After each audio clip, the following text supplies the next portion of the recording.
Matthew 6, again, is the words of Jesus. He's the Sermon on the Mount. He's surrounded by loads of people and just giving them truth.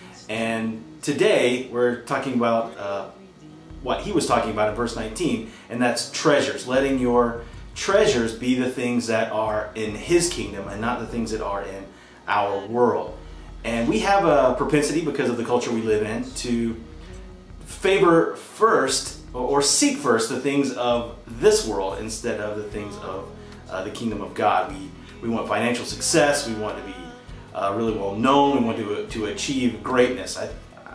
I guess I'm going to say this is a pretty blanket statement, but I think somewhere in all of us we want to be great. I know that I do. I want to be great. I want to be known and successful, but we have to be careful that we don't want to be great for our sake. I want to achieve great things because it glorifies God and blesses Him. Usually, I mean, the truth is, sometimes I just get in my head and I just want to be great because it's cool to be great.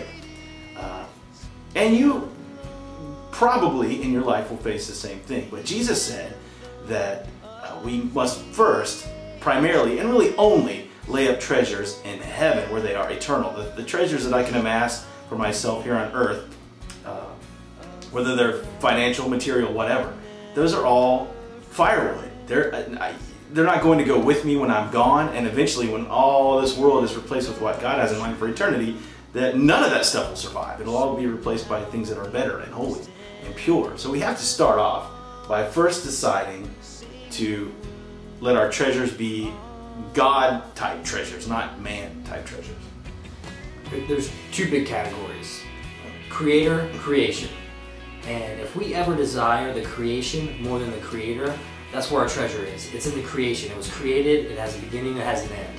Now, if we desire the creator himself, we get what we desire because he's a good dad and he gives you himself if you ask for him above all else. And so it always comes down to that. Now, there's a lot of distractions, there's sinfulness, there's all kinds of things that lead us into wanting the creation more than the creator. But when the creation is what is driving you, is what's filling your desires, ultimately that's what's going to lead to death. And if the creator, the one who gives you the most pleasure, the most joy, the one who is filling your heart with himself, then he is life itself, and you get life. And that's always the question, and that's always the thing. No matter if you talk about money, you talk about shoes, you talk about relationships, you talk about greatness in earthly terms of having influence or power, all of that is still in the discussion of which do you love most. Is it the creator of the heavens and the earth, who revealed himself through Jesus, or is it the creation, what he created? Mm-hmm. And we perceive those things with our eyes, right? Jesus talked about that. Do we want what we can see with our natural eyes, or are we looking through sort of our spiritual eyes, our spiritual sense of what is best for us? And Jesus said, look for the things that are God things, not earthly things. Because we're deciding, just like Adam said, we're deciding between two. We have two masters. We can serve God or we can serve not God. And Jesus said specifically money.